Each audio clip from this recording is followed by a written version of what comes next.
Hello दोस्तों, मेरा नाम है जितेंद्र सिंह और मैं पढ़ाने जा रहा हूँ क्लास 5 मैथ। आज सैंपल पेपर हम डिस्कस करेंगे जो कि एनुअल एग्जाम में आया हुआ पेपर है, बोर्ड एग्जाम का था। और क्लास 8 का भी हमने इसका वीडियो बना के डाल दिया है, उसको भी देख सकते हैं। एक क्लास 5 बोर्ड एग्जाम का जो पेपर हुआ था उसका भी आपको बताने जा रहे हैं। तो चलिए शुरू करते हैं वन बाय वन करके। देखिए आपके सामने ये पेपर हैं जो कि क्वेश्चन 1 से लेकर 10 तक के 1 मार्क के हैं। यहाँ पर आप देख सकते हैं कि यहाँ लिखा हुआ है ये सारे के सारे क्वेश्चन 1 मार्क के होंगे, है ना, MCQ। तो 5 क्वेश्चन आपके सामने दिखाई दे रहे हैं, ये रहे 5 क्वेश्चन के बाद ये 6, 7, 8, 9, 10 क्वेश्चन हो गए जो 1 मार्क के थे। अच्छा, इनको सॉल्व करके भी दिखाएंगे, सिर्फ अभी आप क्वेश्चन क्या क्या आए हुए थे उनको भी अब दिखा रहे हैं। इसके बाद क्वेश्चन नंबर 11 से 20 तक जो है शॉर्ट आंसर टाइप क्वेश्चन थे, जो कि ये हर एक क्वेश्चन 11 से लेकर 20 तक 3 मार्क के थे। अच्छा, 18 क्वेश्चन हो गए, यहाँ 19, 20, यहाँ 20 तक क्वेश्चन हो गए। अच्छा, 20 के बाद लॉन्ग आंसर टाइप क्वेश्चन थे 21 से लेकर 24 तक 4 क्वेश्चन। तो ये सारे 4 क्वेश्चन जो है तो 5-5 मार्क के हैं, 5 मार्क्स के। ठीक, तो क्वेश्चन आपने सभी देख लिया, अब इनको सॉल्व करते हैं 1 बाय 1 करके। पहला क्वेश्चन है, which number represent 8024 in the following. 8024 कौन सा नंबर इनमें से रिप्रेजेंट कर रहा है? तो देखो, 1000 वाले कॉलम में 1s, 10s, 100, 1000 वाले में 8 होना चाहिए, और 24 आपका ये देखिए लास्ट में 24, तो सब में है 1, 2, 3, ये सब में 24 है। 1000 वाले प्लेस में ए नंबर आपका राइट आंसर हो जाएगा। ए नंबर आपका राइट आंसर, इसको मैं रेड से भी मार्क कर देता हूं। ये आगे बढ़ते हैं, question number 2, the value of 2 right angle is. 2 right angle की वैल्यू क्या होती है? तो राइट एंगल क्या होता है ये जान लेते हैं। तो पहला यहां पर राइट एंगल हो जाएगा ये राइट एंगल। एक राइट एंगल की वैल्यू कितनी? 90 डिग्री। अच्छा, एक राइट एंगल अगर और बना दिया जाए तो एक राइट एंगल और इधर ले लेते हैं, ये 2 राइट एंगल हो गए। तो 90 ये वाला और 90 ये वाला, दूसरा वाला, ये दोनों मिलके बन जाएंगे 180 डिग्री। तो ये बी नंबर आपका राइट आंसर, क्योंकि 2 राइट एंगल की वैल्यू पूछा है, 180 डिग्री हो जाएगा, है ना। तो यहां भी आप लिख देते हैं 180 डिग्री। अगला क्वेश्चन देखते हैं, what will be the area of given figure. इस फिगर का एरिया बताओ। Side of each small square is 1 centimetre. ये जो है तो 1 सेंटीमीटर के हैं सारे, 1 सेंटीमीटर। कहां से? इतना दूरी तक। इसका चौड़ाई भी 1 सेंटीमीटर होगा। तो देखो, हमेशा जो है तो अगर एरिया निकालना है तो लेंथ इंटू ब्रीथ होगा। तो इनको सबको काउंट कर लो, 1, ये हो जाएगा 2, 3, 4, 5, 6, 7 इधर हो गए, इधर 1 और 2, तो 7 2 जा कितना हो जाएगा? 14। तो आपका बी नंबर राइट। अच्छा, ये बी नंबर यहाँ राइट नहीं होगा, क्योंकि यहां पर हमारा आंसर होगा डी नंबर। डी क्यों हो जाएगा? क्योंकि 14 स्क्वायर सेंटीमीटर, 14 तो यहां भी है, यहां भी है, तो स्क्वायर आएगा। हमेशा एरिया किस में आता है? स्क्वायर सेंटीमीटर में। आगे बढ़ते हैं, क्वेश्चन नंबर 4 में है, हाउ मेनी 1/4 मेक्स 1/2। 1/2 में कितने 1/4 बनेंगे? तो इसका राइट आंसर हो जाएगा 2 राइट आंसर। अच्छा, ये आया कैसे? तो आप इसको ऐसे भी सॉल्व कर सकते हो कि जैसे 1/2 में डिवाइड कर दो 1/4 का, 1/4। इसको जब सॉल्व करोगे तो 1/2 यही रहेगा। डिवाइड का हम जब साइन चेंज करते हैं, मल्टीप्लाई बनता है, तो रेसिप्रोकल हो जाएगा, 4 चला जाएगा ऊपर, 1 नीचे कोई वैल्यू नहीं है, इसे रख लेते हैं। कटेगा 2 1 जा 2, 2 2 जा 4, और 2 1 जा 2, फाइनल आंसर आ गया 2। What is the common multiple of 3 and 4। Common multiple मतलब 3 का भी टेबल पढ़ें और 4 का भी टेबल पढ़ें तो आए, तो ये हो जाएगा आपका राइट आंसर हो जाएगा 12। अच्छा, एक कैसे? देखो, कॉमन मल्टीपल मतलब 3 का टेबल पढ़ो, 3 1 जा 3, 3 2 जा 6, 3 3 जा 9, 3 4 जा 12। 3 की टेबल में देखो 12 आ रहा है, आप 4 का भी टेबल पढ़ो। 4 1 जा 4, 4 2 जा 8, 4 3 जा 12। अब कॉमन मल्टीपल ये देखो, एक कॉमन नंबर, सबसे स्मॉल कॉमन नंबर 3 और 4 की टेबल में कौन आया? 12। इसके बाद भी कॉमन मल्टीपल होता है, जैसे 12 की टेबल आप पढ़ोगे 12 2 जा 24, और ऐसे 3 जा 4 जा करते जाओगे तो जो 12 की टेबल में आएंगे वो सभी 3 और 4 के कॉमन मल्टीपल ही आएंगे। What will be the next term of the given pattern? इस पैटर्न को देखते जाओ, यहाँ पर यहाँ पर यहाँ पर, इसका नेक्स्ट पैटर्न क्या बनेगा? तो देखो पहले फर्स्ट वाला नंबर में देखो ए है, फिर बी है, फिर सी है, फिर डी, तो अगला कॉलम क्या बनेगा? ई। इसके बाद देखो बी सी डी ई, तो अगला कॉलम हो जाएगा एफ। अच्छा, इसके बाद सी डी ई एफ, तो अगला हो जाएगा जी। तो एफ ई एफ जी किसमें है? डी नंबर आपका हो जाएगा राइट आंसर, डी नंबर। यहां पर पूछा जा रहा है how many centimeters are there in 100 millimeter. 100 millimeter में कितने सेंटीमीटर हो जाएंगे? तो इसका राइट आंसर हो जाएगा 10 सेंटीमीटर। ठीक है। अच्छा, एक यूनिट कन्वर्जन बाद में बता देंगे, इसको डिटेल्स में पढ़ा देंगे, इसको यूट्यूब में हम अलग से एक वीडियो बना के डाल देंगे, है ना। तो इसमें अगर 100 मिलीमीटर से है तो इसमें 10 सेंटीमीटर रहेगा। How many corners are there in a cube? एक क्यूब में कितने कॉर्नर्स होते हैं? इसका राइट आंसर हो जाएगा 8 कॉर्नर होते हैं। क्यूब कैसे होता है अगर आप देखो तो ऐसे एक स्क्वायर बना लो, एक स्क्वायर चलो और बना लेते हैं यहां से, ये देखो ऐसे इन लाइनों को हम मिला देते हैं, ऐसे ऐसे इस तरीके से क्यूब होते हैं। अब कॉर्नर कौन से होते हैं? कॉर्नर क्या है? एक कॉर्नर ये देखो, दूसरा कॉर्नर ये, तीसरा ये, चौथा ये, 4 कॉर्नर हो गए। इसी तरीके से नीचे भी देखो 4 कॉर्नर है, 5 6 7 और 8 कॉर्नर होते हैं। यहां पर पूछा जा रहा है what will be the area of a square of side 2 centimetre.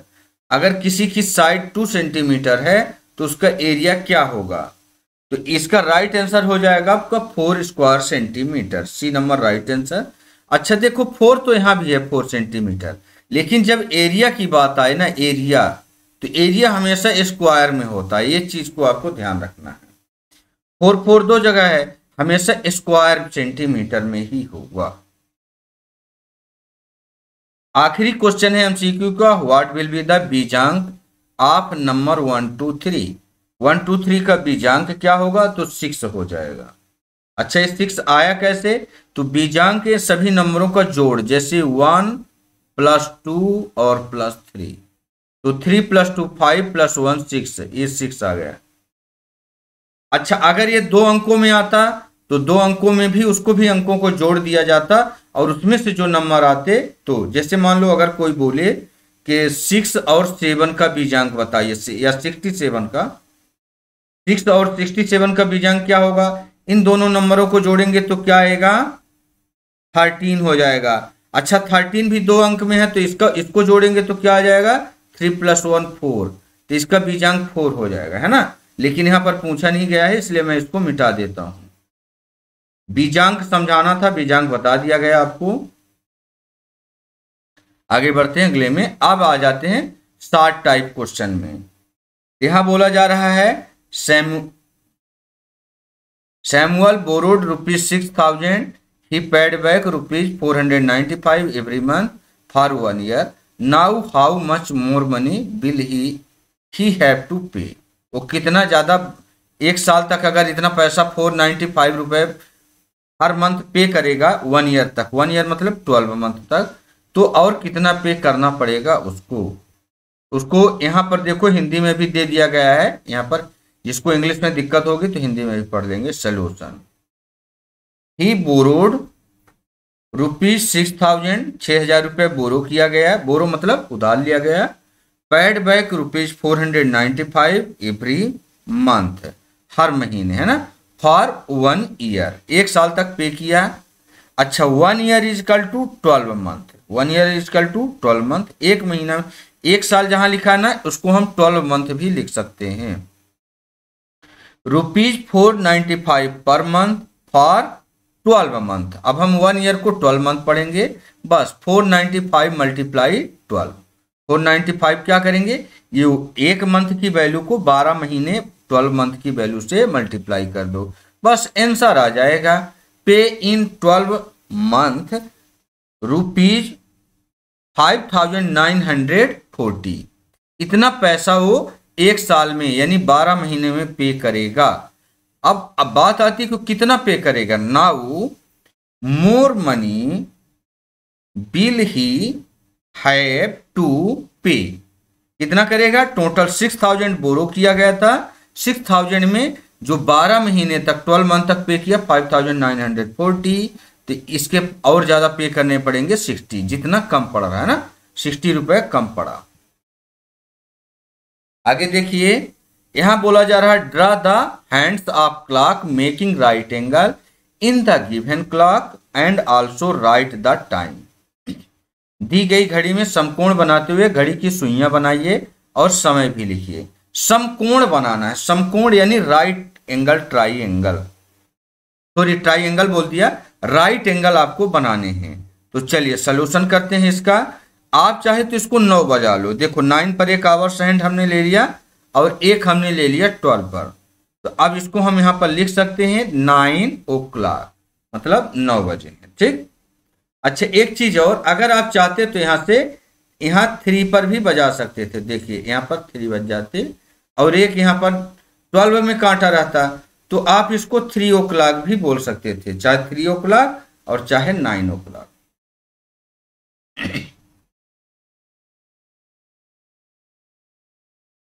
आगे चलते हैं। Find the perimeter of the given below the side of each of the square 1 centimetre.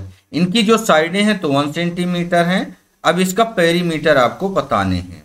तो बस शुरू करते हैं सोल्यूशन।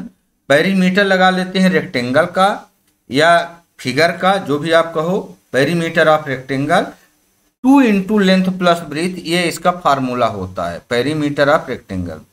पेरीमीटर ही पूछा गया है, इस फिगर का एक रेक्टेंगल शेप बोला जाएगा क्योंकि इसकी लेंथ अलग है और ब्रीथ अलग है।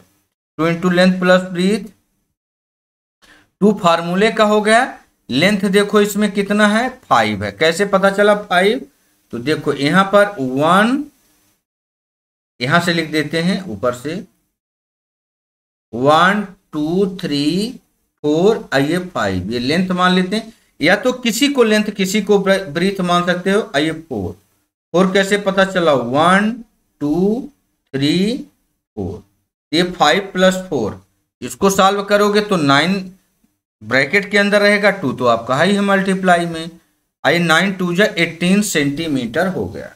अच्छा पेरीमीटर है इसलिए हमेशा सेंटीमीटर में रहेगा और एरिया जब भी आएगा तो सेंटीमीटर स्क्वायर हो जाएगा, वहां पर इस चीज को ध्यान रखना है। आगे चलते हैं। Right 3 equivalent fraction of 1/3। Solution 3 equivalent fraction of 1/3 equal to 2/6, 3/9, 4/12। ये 3 आपके, अच्छा और ज्यादा लिखना चाहो तो लिख सकते हो। आया कैसे, इसको समझा देता हूं। न्यूमरेटर का न्यूमरेटर की जैसे टेबल पढ़ते जाओ, जैसे 1 2 जा 2, इसका मल्टीप्लाई किससे किया, 2 से, तो 3 का भी मल्टीप्लाई आपने किससे कर दिया, मल्टीप्लाई 2 से। समझ में आ रहा होगा। अच्छा 3 का ये 9 कैसे आया, तो 3 3 जा 9, 3 3 जा, यानी मल्टीप्लाई हमने डिनोमिनेटर का मल्टीप्लाई हमने किससे किया, 3 से। तो इसका न्यूमरेटर का भी 1 का भी मल्टीप्लाई किससे कर दोगे आप, मल्टीप्लाई 3 से, है ना, 1 3 जा 3। यहां पर देखो न्यूमरेटर का मल्टीप्लाई आप करोगे किससे, 4 से, 1 4 जा 4, यानी मल्टीप्लाई बाई 4। अच्छा तो इसका भी मल्टीप्लाई आप किससे कर दोगे, 4 से, मल्टीप्लाई बाई 4, तो 3 4 जा 12। और आगे अगर आपको करना है, इक्विवेलेंट करना है अगर, तो आप कर सकते हो 1 5 जा 5, तो नीचे डिनोमिनेटर का भी 3 5 जा 15 कर दो। अच्छा, इनको अगर काटोगे तो 4 1 जा 4, 4 3 जा 12, 1/3 के इक्वल ही आएगा। समझ में आ रही बात? ये समझाने के लिए हमने किया है, इसको आपको लिखने की जरूरत नहीं है ना, तो इसको मैं मिटा देता हूं। ये समझाने के लिए ओनली हमने बताया था कि यहां क्या किया गया है। आगे चलते हैं। Okay, right all the factor of number 15। 15 के सारे फैक्टर लिखना है। फैक्टर का मतलब ये 15 किससे किससे कटता है। Solution factor of the number 15 is 1 3 5 और 15। यानी ये हमारा जो 15 है 1 से भी कटेगा। देखो 1 और 15, 1 सबका फैक्टर होता है, सभी नंबरों का फैक्टर 1 होता है, और वो नंबर खुद अपना फैक्टर होता है। बीच में और कौन से नंबर हो गए, 3 और 5, 3 से भी कट जाएगा 15 और 5 से भी 15 कट जाएगा। आगे चलते हैं। 16 नंबर, यहां पर बोला जा रहा है fill the blank cell of the given square with number form 1 to 9। 1 से लेकर 9 तक आपको इसमें भरने हैं। इन सच वे, किस तरीके से भरने हैं, that the sum of each row is 15। Each row का मतलब हम ऐसे में टोटल सम 15 आना चाहिए। कितना आना चाहिए, 50। या तो इसको भी हम सॉल्व करेंगे, यहां से करते हैं। इनका भी सम 15 आना चाहिए, और इस कॉलम में जो भरे जाएंगे, इस कॉलम में इसका भी सम 15 आना चाहिए। समझ में आ गई? अच्छा, यहां पर 9 और 3 और 5 पहले से भरे हैं, बस इतने आपको देखना है। अच्छा, इसमें डायगोनल या कॉलम आपको मिलाने की जरूरत नहीं है, क्योंकि यहां पर जो बोला गया है such way that sum of each row की बात हो रही है। तो चलिए भरते हैं सॉल्यूशन। यहां पर हम 4 डाल देते हैं, यहां पर 2 डाल देते हैं। तो अब इसको देख लो, 4 + 2 6, और 6 में 9 ऐड करोगे तो 15 हो जाएगा। ठीक, इसको मैं रब कर देता हूं। यहां पर हम 7 ऐड कर देते हैं, क्योंकि 5 + 3 8 पहले से है। 7 ऐड कर दिया तो आपका इनको तीनों को ऐड करने पर 15 मिल जाएगा। अब हमारा एक नीचे का कॉलम है, हमने सिर्फ 1 से लेकर 9 तक के कॉलम ही लेने हैं। तो आगे बढ़ते हैं। यहाँ 1 डाल दिया, यहाँ 8 डाल दिया, और यहाँ 6 डाल दिया, यानी 9 के अंदर तक का ही सभी अंक हैं। तो ये देखो 8 और 6 और 1, इनको सबको ऐड करोगे तो आपको 15 मिल जाएगा। ठीक है, ओके। अब इनको सबको आप ऐड करके देख लो 15 है कि नहीं, सब में 15 है। तो हमने सिर्फ रो देखने थे ओनली, कॉलम नहीं। ऐसे से देखोगे तो नहीं मैच करेगा। आगे चलते हैं। यहां the cost of 1 pencil is ₹5.5। एक पेंसिल का कीमत है 5 रुपए और 50 पैसे, इसको पढ़ा जा सकता है। Find the cost of 2 whole number 1/2 दर्जन पेंसिल। दर्जन की बात हो रही, 1 दर्जन इक्वल टू 12 होते हैं, ये ध्यान रखना। 1 दर्जन है ना, केले अगर आप बाजार में लेने जाओ तो दर्जन में ही मिलते हैं। तो 1 दर्जन इक्वल टू 12। इस 2 होल नंबर 1/2 को हम 5/2 लिख सकते हैं, दर्जन पेंसिल। तो टोटल पेंसिल कितना, इसको मैं बता देना चाहता हूं कि 5/2 आया कहां से। ये देखो, अगर इसको 2 होल नंबर 1/2 लिखोगे तो इसको कैसे लिख सकते हो, 2 होल नंबर 1/2, तो ये दोनों मल्टीप्लाई होंगे, 2 2 जा 4, 2 2 जा 4 + 1 5, ये 5/2 के बराबर है। किसके बराबर है, 5/2 के। तो हमें टोटल कितनी पेंसिलें चाहिए, हमें चाहिए पेंसिल 5/2 है ना, दर्जन पेंसिल 5/2 × 12। ये नंबर ऑफ पेंसिल में चेंज हो जाएगा, 2 से कट जाएगा, 2 6 जा 12 और 6 5 जा 30, 6 5 जा 30। टोटल नंबर ऑफ पेंसिल हो जाएगा 30। बस, ये तो आपने 30 पेंसिल निकाला, अभी इसका कॉस्ट नहीं है। Cost of 1 pencil is ₹5.5। So cost of 30 pencil is ₹5.5 × 30। हमने एक पेंसिल की कीमत से जितनी पेंसिल चाहिए उससे मल्टीप्लाई कर देना है बस। तो ये आ जाएगा, आप इसको मल्टीप्लाई करोगे तो ₹165 आपका आ जाएगा। आगे चलते हैं क्वेश्चन नंबर 18 में, draw a figure which can be folded to make a cube. एक ऐसा फिगर बनाइए जिसको हम फोल्ड करें तो वो क्यूब बन जाए। तो चलिए शुरू करते हैं सॉल्यूशन। एक किस तरीके से आप पेंसिल और स्केल की मदद से इस तरीके से आप लाइन ड्रा कर लेंगे। कितने कॉलम हो गए? 1 2 3 4। अच्छा, एक किसी में भी एक ऊपर एक नीचे ऐड कर दो। चलिए, एक हमने ऊपर ऐड कर दिया और एक ऐसे ही नीचे ऐड कर दिया, बस बन गए। आपको इसमें इतना करना था। अब देखो, इसको फोल्ड करोगे तो मिठाई के डब्बे जैसा क्यूब बन जाएगा, है ना। तो ये कैसा रेडी होके आ जाएगा? इस तरीके से। इसको आपको बनाने की जरूरत नहीं है, क्यूब बनाने की जरूरत नहीं, बस आपको ये बना के दिखाना था कि इसका आपका फोल्ड करोगे तो एक क्यूब बन जाएगा। बस ये सोल्यूशन ओके हो गया। आगे चलते हैं question number 19। The length of the fence of a square garden is 16 metre. What is the length of one side of the garden. अगर किसी का, ये देखो ये क्या चीज दिया है, ये पेरीमीटर दिया है। स्क्वायर गार्डन का टोटल लेंथ है 16 metre. The length of the fence of square यानी पेरीमीटर। पेरीमीटर का फार्मूला दिया है। अगर आपको पेरीमीटर गिवन है तो स्क्वायर गार्डन है तो उसका एक साइड आपका कितना लेंथ होगा। सोल्यूशन, पेरीमीटर का फार्मूला लगा दो। Perimeter of square 4 into side होता है। अब पेरीमीटर आपको गिवन है 16 है। अब 4 इंटू साइड आपका यही रह जाएगा, है ना। पेरीमीटर आपको गिवन है 16 मीटर ही, तो उसके सिधाई में 16 लिख दिया। अब 4 इंटू साइड सेम। अच्छा, ये साइड तो आपका वेरिएबल हो गया। 4 नंबर को नंबर साइड भेजोगे, 16 ये पहले से लिखा है, ये 4 डिवाइड में चला जाएगा। तो 16 पहले से है, ये 4 आपका डिवाइड में आ गया और इक्वल टू की इधर बच गया साइड। कटता है तो काट दो। 4 1 जा 4, 4 4 जा 16। तो ये आ गया आपका 4 मीटर साइड, क्योंकि ये मीटर में गिवन था आपका। ये 16 मीटर आपका मीटर में है, इसलिए 4 मीटर इक्वल टू साइड। या इसको ऐसे भी लिख सकते हो कि साइड इक्वल टू उसकी साइड कितनी होगी 4 मीटर, 4 मीटर। ठीक, ये चाहे आप इस साइड को इधर कर दो और चाहे इधर कर दो, दोनों एक ही चीज है बस। Question number 20। 28 laddoo are made in 1 kg। How many laddoo will be made in 12 kg।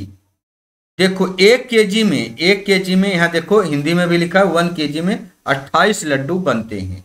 यानी अगर ये 28 लड्डू हैं तो इसका मतलब 1 kg है, या 1 kg मटेरियल में 28 लड्डू बनते हैं, आप जो भी मान लो। 12 किलो में कितने लड्डू बनेंगे? अगर हम 12 किलो लड्डू लें, 12 किलो तो कितने लड्डू हो जाएंगे, ऐसे मान सकते हो। तो आपको बस मल्टीप्लाई ही इसमें करना है। Solution, laddoos are made in 1 kg equal to 28। 1 kg में तो 28 बनते हैं, यहां पर आ गया आपका 28। Laddoos will be made in 12 kg, तो 12 kg में कितने बनेंगे? बस मल्टीप्लाई इनको कर दो 12 इंटू 28, क्योंकि 1 kg की वैल्यू ये है। 12 kg में जो बनेंगे मल्टीप्लाई करोगे तो 336 लड्डू बन जाएंगे। ये रहा आपका राइट आंसर। आगे बढ़ते हैं। ये सारे एनुअल एग्जाम में आए हुए हैं, बड़े ध्यान से देखना। दोबारा भी अगर होते हैं तो इसी डिजाइन के भी आपके क्वेश्चन बहुत आपका हेल्पफुल रहेगा। 21 नंबर है, 4 क्वेश्चन और बचे हुए हैं, इसको मिला के। Draw a diagram of angle of measure right angle, less than right angle and more than right angle. तो आपको 3 डायग्राम ड्रा करना है। चलिए शुरू करते हैं। सोल्यूशन, राइट एंगल आपका ये आपके सामने रहा, तो आप स्केल की मदद से इनको ड्रा कर सकते हो। एक लाइन ये सीधा सीधा जाएगा, ऐसे आपने ड्रा कर लिया, और एक आपको 90 डिग्री का ये एंगल प्रोटेक्टर की मदद से 90 डिग्री का आप बना सकते हो। और राइट एंगल का मतलब होता है एग्जैक्ट 90 डिग्री यहां पर आना चाहिए एंगल। तो angle ABC is a right angle, ये राइट एंगल हो गया। अब बनाते हैं क्या, लेस देन राइट एंगल बना लेते हैं। एक लेस देन, तो एक राइट एंगल ये हमने ड्रा कर लिया। इसको आप स्केल की मदद से एक सीधा लाइन खींचो और एक ये लाइन खींच दो, बस। 90 डिग्री से कम होना चाहिए, मतलब इससे कहीं भी लगा लो कम। इसको ड्रा कर लेते हैं, इसको लिख दो एंगल लेस देन 90 डिग्री। चाहे आप ऐसे लिख दो एंगल लेस देन 90 डिग्री या लेस देन राइट एंगल। इसको एक्यूट एंगल बोला जाता है। 90 डिग्री से अगर कम एंगल है उसको एक्यूट एंगल बोला जाएगा। ठीक, ओके, आगे चलते हैं। तीसरा नंबर, ये जो मोर देन राइट एंगल लिखना है, मोर देन राइट एंगल। तो एक सीधा लाइन ड्रा करो स्केल की मदद से, और ये 90 डिग्री से ज्यादा एंगल है। अगर 90 होता तो यहां से सीधा जाता ऐसे, ये 90, ये सीधा नहीं गया है। अगर 90 डिग्री होता तो यहां से ऐसे सीधा जाता है ना, ये सीधा जाता। तो इस पे देखो ज्यादा है, ये पूरा एंगल ये ज्यादा है। ये कौन सा एंगल हो जाएगा? मोर देन राइट एंगल। बस इसको और आगे सॉल्व कर देते हैं इसको, और इसमें लिख देते हैं एंगल मोर देन 90 डिग्री। हमने मोर देन राइट 90 डिग्री लिख दिया, आप इसको मोर देन राइट एंगल भी लिख सकते हो। और इसको बोला जाता है ऑब्ट्यूस एंगल। तो ये 3 एंगल बनाने थे, आपने तीनों एंगल बना दिए, और ये 5 मार्क थे 21 से 24 तक। अब एक क्वेश्चन था, the length of post card is 12 centimetre and breadth is 8 centimetre, then find its area and perimeter. Area और पेरीमीटर दोनों बताने इसमें। तो ये देखो यहाँ पर पूछा क्या जा रहा है, यहाँ पर एक्चुअली में बोला जा रहा है कि एक पोस्ट कार्ड है, कोई भी पोस्ट कार्ड मान लीजिए हम ऐसे ले लेते हैं, ए रेक्टेंगल बन गया आपका। क्या बन गया? रेक्टेंगल। इस तरीके से ये 12 सेंटीमीटर है और ये 8 सेंटीमीटर है। तो चलिए शुरू कर देते हैं यहाँ पर solution. Length of post card is 12 centimetre, breadth of post card is 8 centimetre. तो हमने लंबाई और चौड़ाई दोनों लिख लिया। अब इसी के आधार पर हमें दो चीज, एरिया और पेरीमीटर निकालने का दोनों फार्मूला यहाँ पर सही करना है। ऑलरेडी पहले इसका एरिया और पेरीमीटर दोनों का फार्मूला लगा चुके हैं ना। तो area of post card, area post card लिख सकते हो, एरिया ऑफ रेक्टेंगल भी लिख सकते हो, दोनों एक ही चीज है। लेंथ इनटू ब्रीथ, लंबाई गुणे चौड़ाई। तो लेंथ आपका है 12 और ब्रीथ है आपका, चौड़ाई है 8। बस मल्टीप्लाई कर दो 96 सेंटीमीटर स्क्वायर। अच्छे स्क्वायर कहां से आ गया? कभी भी एरिया आएगा तो स्क्वायर में ही आता है। चलिए अब हम करते हैं पेरीमीटर। तो perimeter of post card equal to हो जाएगा 2 इंटू लेंथ प्लस ब्रीथ। ये फार्मूला है। यहाँ पर ये क्या चीज आ गया आपका? ये फार्मूला किसका? पेरीमीटर। पेरीमीटर होता क्या ये भी जान लेते हैं। ये बाउंड्री होती है, ये इसकी बाहर की बाउंड्री को ही पेरीमीटर बोला जाता है। तो 2 इंटू 12 प्लस 8 इस बार करेंगे तो 2 फार्मूला में है, 12 प्लस 8 20 हो जाएगा। बस 22 जा हो जाएगा 40 सेंटीमीटर। अच्छा, पेरीमीटर है, ये लंबाई है, इसलिए इसमें स्क्वायर नहीं लगेगा। आगे चलते हैं। क्वेश्चन नंबर 23 में आ गए। यहां पर एक फिगर दिखाई दे रहा है, find the area of the given 2 figure. इन दोनों फिगर के एरिया देखो, ये सभी फिगर के अंदर 2 फिगर बने हुए हैं, ये आप देख रहे हो यहाँ पर, फिगर 1 और फिगर 2।